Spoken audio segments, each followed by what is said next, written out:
Unstable surface training is something that we see all over the world of fitness, athletic performance, and rehabilitation. Whether it's at a commercial gym, at private training type studios, or in a physical therapy or rehab setting, we see all kinds of these unstable implements like BOSU balls, balance trainers, wobble boards, all this different stuff. And if you guys have followed me for any bit of time, you know that I'm not a big fan of unstable surface training. However, this video is not to bash unstable surface training. This video is a collection of what actually unstable surface training is good for, because there are some benefits to it, and then also what it's not good for, and where people are really going wrong with this unstable surface training fad, and people have just taken this way too far.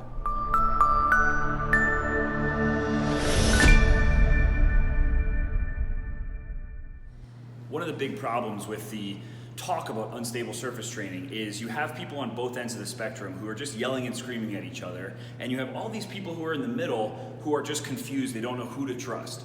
So what I've done to prepare this video is I have collected as much possible research that I could find. So I recruited one of my former interns to do a literature review, found 47 research studies on unstable surface training. And I gave him the explicit instructions that I want you to start off this literature review like you were trying to prove that unstable surface training was beneficial, because you know my standpoint is that it's very ineffective. So I wanted him to get as much research as possible that was for unstable surface training so that I could come up with the best well-balanced opinion so that I could provide you guys that kind of information.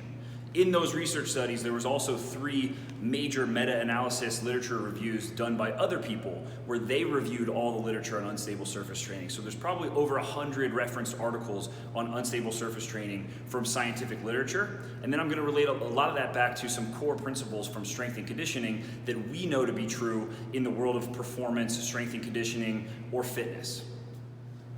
So as we go through some of this literature and we talk about some different topics on unstable surface training, I want you guys to keep in mind these 5 principles, because this is going to be how we decide whether or not unstable surface training is the most beneficial strategy for that particular person. Number 1, always, what is the goal? What's the goal for this client? What's the goal of this exercise? And what's the goal of this training program that I have somebody in? We have to always keep that in mind. What is the goal? Number 2, and this is really, really important, is this the easiest, safest, and most effective method to achieve that goal? You have to ask yourself that question with every single exercise that you program. These 2 questions alone will help you decide whether or not unstable surface training is beneficial or not for your specific situation. But I'm going to give you a whole bunch more stuff as we start to break this down. Number 3, progressive overload.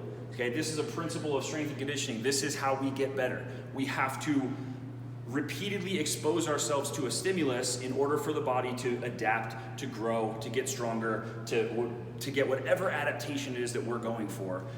Progressive overload is the only way that we continue to see progress over time.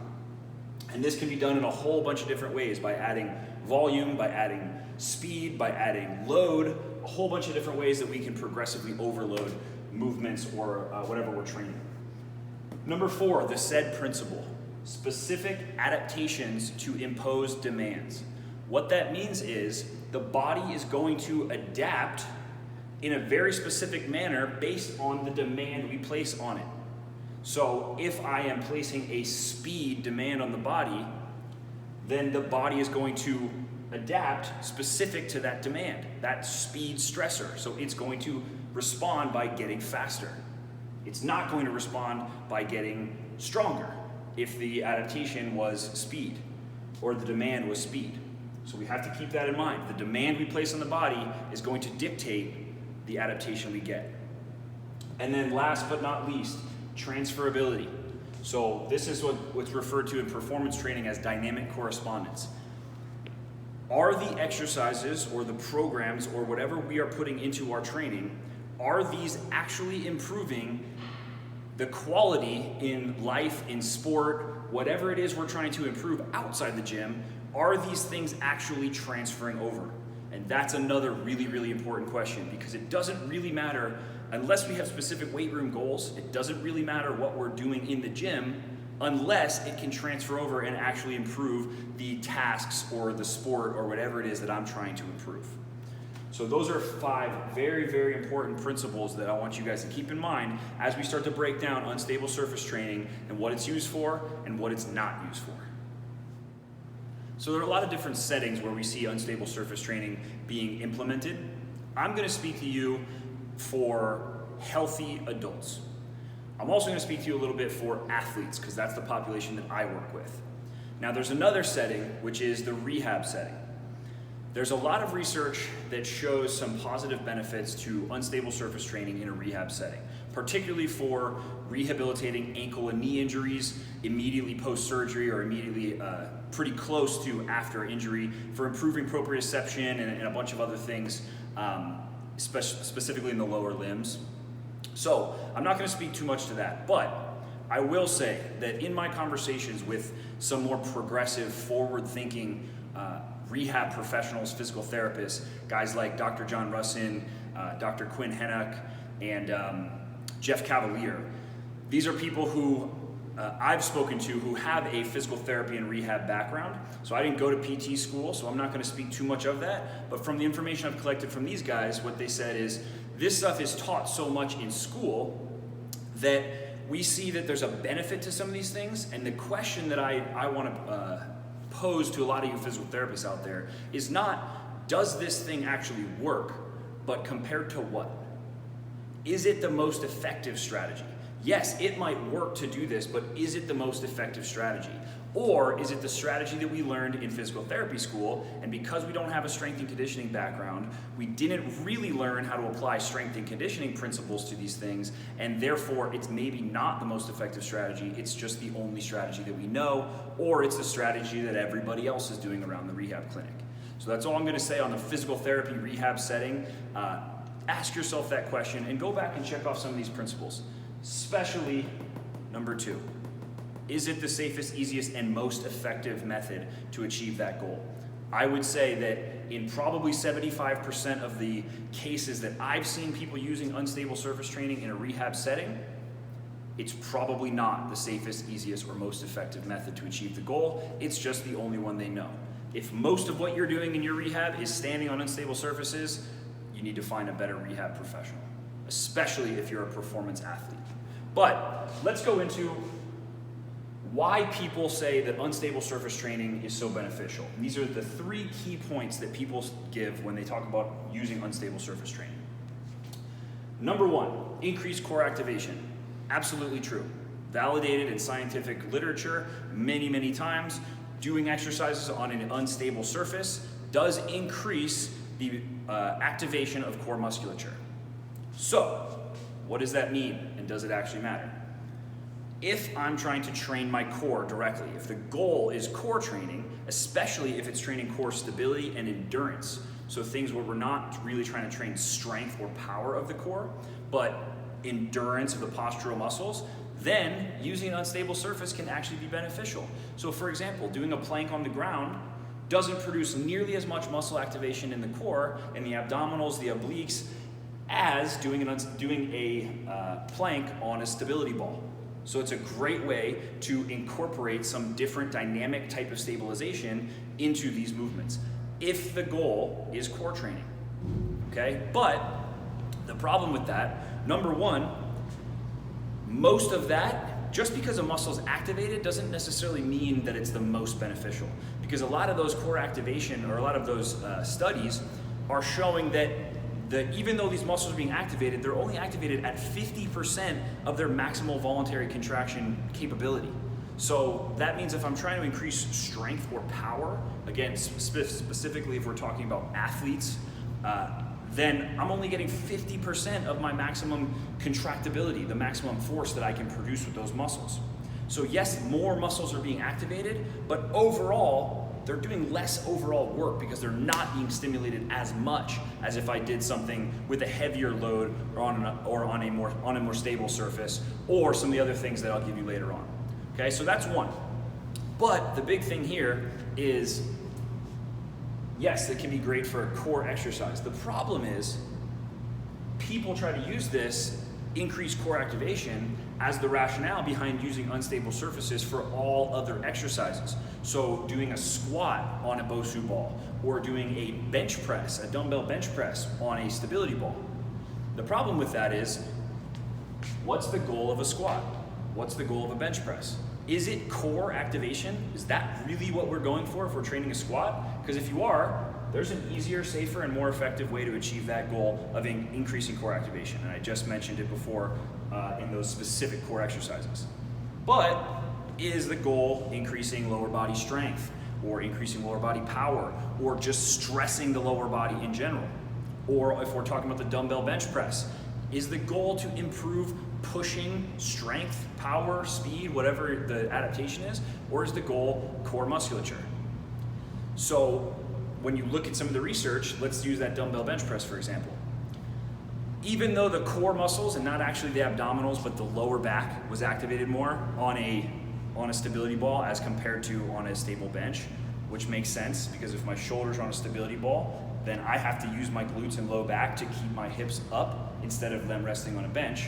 But is it a low back exercise, or is it a chest pushing anterior deltoid tricep exercise? Because it actually showed a 60% decrease in the activation of the pectoralis major.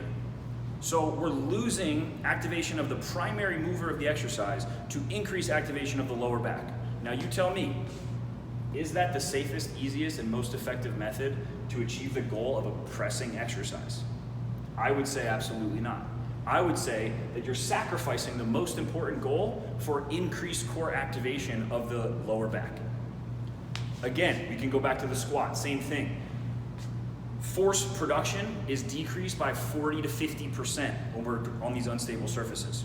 So if I'm trying to produce force with my lower body, and I need to load my lower body, and I increase my core activation, but I decrease the force potential of my lower body, I'm actually going to get a detraining effect. I am going to train myself to be slower, weaker, and produce less force. And it's very simple to think about. If you go walking and you slip on ice, what happens? Your body tenses up. It shuts down force production capabilities because the surface is now unstable, and your nervous system starts to shut all this stuff down because it doesn't want you to hurt yourself. So you can't sprint on ice because it's too slippery. So your body starts to shut down the force production capabilities. Same thing happens when we get onto these unstable surfaces. So yes, we might be increasing core activation, but at what cost? At the cost of all of these principles for those movements, unless I'm doing a BOSU ball squat for the specific purpose of core activation. The last thing I'll tell you on core activation is most of the research studies that show better core activation on an unstable surface versus stable surface, the movement was done with a relatively light load in untrained individuals. So if I am doing a goblet squat, for example, and I'm holding a very light dumbbell, because I can't hold a heavy dumbbell on an unstable surface, and in order to control these variables, they need to use the same load. So we use the same load on stable versus unstable. Of course, the unstable is going to show more core activation, but because I'm on a stable surface, I can probably use 50% more load. So if I'm holding a 10-pound dumbbell in my hand doing squats, and I'm standing on the ground and I grab a 50-pound dumbbell, guess what? The increase in core activation to stabilize that heavier load is going to be significantly higher and have much better transferability, progressive overload, and go much better with every single principle of strength and conditioning. So the question isn't, does it increase core activation more? Because there is literature that shows that, but is that really what we're after? Is that really what we're going for? The answer 90% of the time is no. That's not really a plus to this exercise because we're losing a bunch of other stuff. There's always going to be a cost benefit. So that's number one, core activation. We can use it for core exercises. Use stability balls, use BOSU trainers for different types of planks, different types of stability exercises. They're great ways to increase core activation, to give a more dynamic challenge. There are also a lot of other ways to do that, but we don't want to be focused on core activation only when we're looking for movements that are based on improving strength, power, speed, or anything for the rest of the body where the core is not the primary focus. The second main rationale that people give for using unstable surfaces is to train balance. So when we're talking about balance, we have to think about two different populations. Most of the research that shows improvements in balance are in elderly adults or rehab patients, people who have a dysfunction or a loss of balance due to an injury. It's really hard to measure balance for healthy individuals. And a lot of these balance tests are more of a standing or static type balance test. So is it actually transferable to daily activities?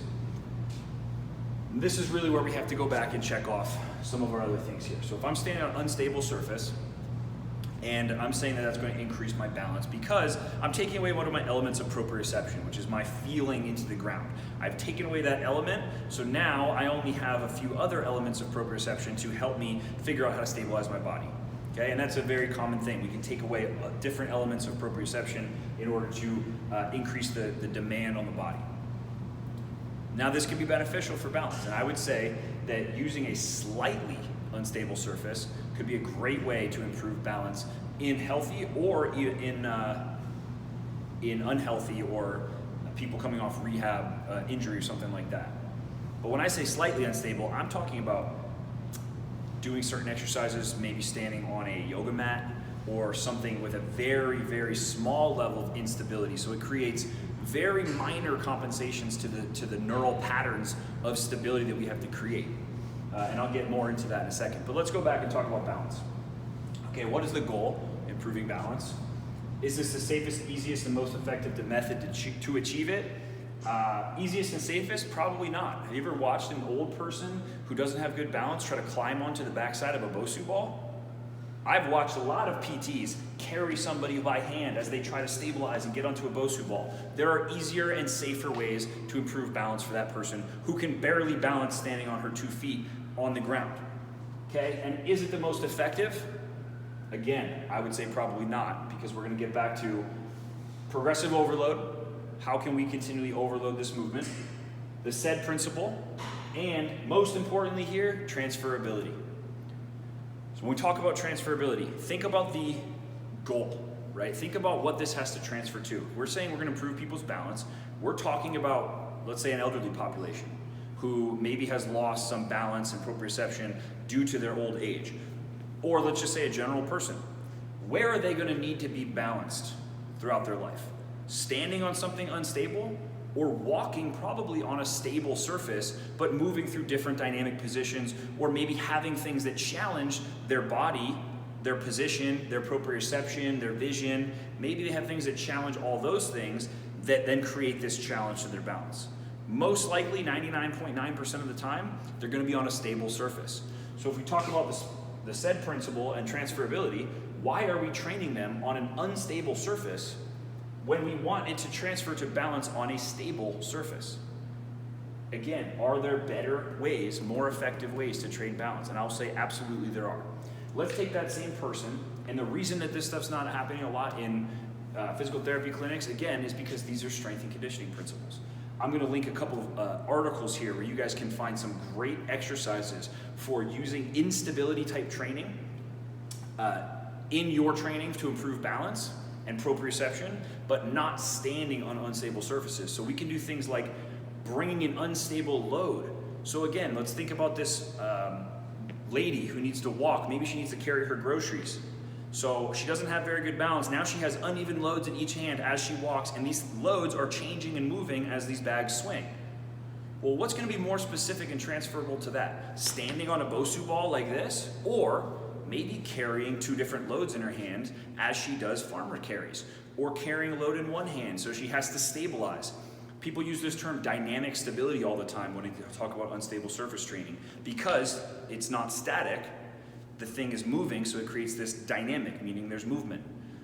Again, there's much better ways to do that. Just have the person walk, carrying different loads, maybe being pulled in one direction. Maybe they close their eyes. Maybe they add perturbations where we're pushing them. Those things are all going to be much more specific. And again, I'll link a couple articles here that have some great examples of ways that you guys can do this a lot better.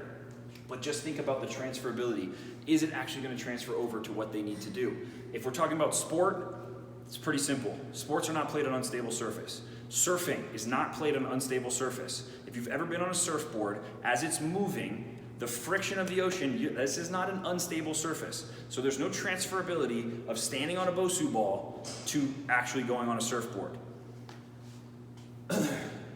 So we have to think about what's the transferability of these movements, and then how specific are these movements that we're training into what it's actually going to try to improve.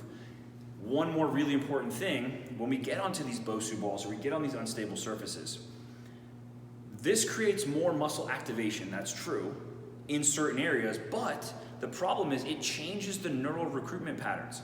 So when I'm walking down the stairs, there's certain muscles that are doing the job of stabilizing my pelvis, stabilizing my leg as it moves through my hip, stabilizing my spine. There's muscles that are doing that work, and there's also muscles that are lowering me down the stairs as I go down. When I go to an unstable surface, it changes those recruitment patterns. My body starts to recruit more muscles, agonist muscles and antagonist muscles, to create the stability, and therefore, because it's changing these neural recruitment patterns, it's going to be less transferable to something that I'm going to be doing in daily life. So we've seen this in research, it makes sense in practice. Think about these principles when we talk about improving balance for any of these populations. It has to be the easiest, safest, and most effective method to achieve this person's goal, and it's got to be transferable to daily life, to sport, or to any other activity. So you have to think about the specificity of that activity. If you don't know principles of specificity, I have a few videos on that. Go back and check those out, where I'll break down all the principles of specificity, more geared for sport, but it also applies to daily life, where you guys can check that stuff out.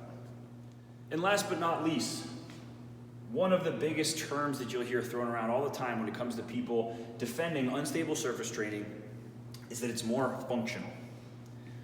So, what does functional mean? Functional training means that the training improves the desired activity or task. That's what functional training is. Functional training doesn't mean that I'm standing on unstable surfaces or that I'm catching tennis balls or anything that looks like funky. People define as functional just because that they think machines are not functional. If my goal is to build the biggest biceps possible, then a seated bicep curl on a machine is a very functional exercise for that goal. So functional is a moving target depending on what the goal is. And this is going to bring us back to our principles again. Is standing on an unstable surface more functional than standing on a stable surface? Well, what's the goal? That depends. Is it sport performance? Is it increased balance? Is it increased strength? Is it increased speed? Is it just living a better overall daily life? For any of those goals, is it the safest, easiest, and most effective method to achieve that goal? I'm going to tell you that probably 9 times out of 10, the answer is going to be no. Because most activities we do in daily life are going to be on a stable surface. So if we apply different types of progressive overload, we apply different types of instability, if we apply all different things, and that's going to increase transferability if we do that on a stable surface. We can increase core activation more by increasing the load, or we can do a whole bunch of other things like unilateral training. 1 dumbbell bench pressing, 1 dumbbell row, unilateral carries, all this kind of stuff is going to challenge the trunk musculature, the core musculature, everything that we're trying to fire up and activate and claim that is the biggest benefit to unstable surface training. We can challenge that stuff even more while increasing the training effect of the exercise, and we can apply these principles to something that's actually going to transfer over into daily life or into sport. The reason that we get stuck on this functional training thing, again, is because a lot of clinicians and a lot of people don't really understand these principles. So they go back to things that look like they might transfer, and they can't check things off here. So let's talk about that farmer's carry. And again, I'm going to give you guys examples of some things you can do. Elderly population, athlete, untrained individual. All of these people can do this very simple movement. This is going to help increase core activation. Let's say that elderly lady is carrying a 10-pound dumbbell in her hand. And a lot of people say that unstable surfaces are a great way to increase the challenge without increasing load. But why? Why is that the most effective method? Why not just increase the load and that's going to increase the challenge and create a much better training effect for these movements than standing on something unstable. And again, much more transferability. So she can be carrying a 10-pound dumbbell in her hand as she walks barefoot, and that's going to increase core activation, stability. It's going to have the exact same neural recruitment patterns and the exact same stabilization pattern that her carrying her groceries or a suitcase is going to have. So that's going to be much more transferable. Same exercise we can apply to, let's say, an untrained individual, just a heavier weight. Maybe they move in more of a zigzag pattern. Now we've increased the challenge. It's dynamic stability, core activation, all those principles of unstable surface training, but a whole bunch more benefits, and we don't lose the detraining effect, and it's more transferable. And then last, let's say we have this elite athlete. Now that elite athlete maybe is walking with an unstable load, maybe a band that's hanging a kettlebell from his hand.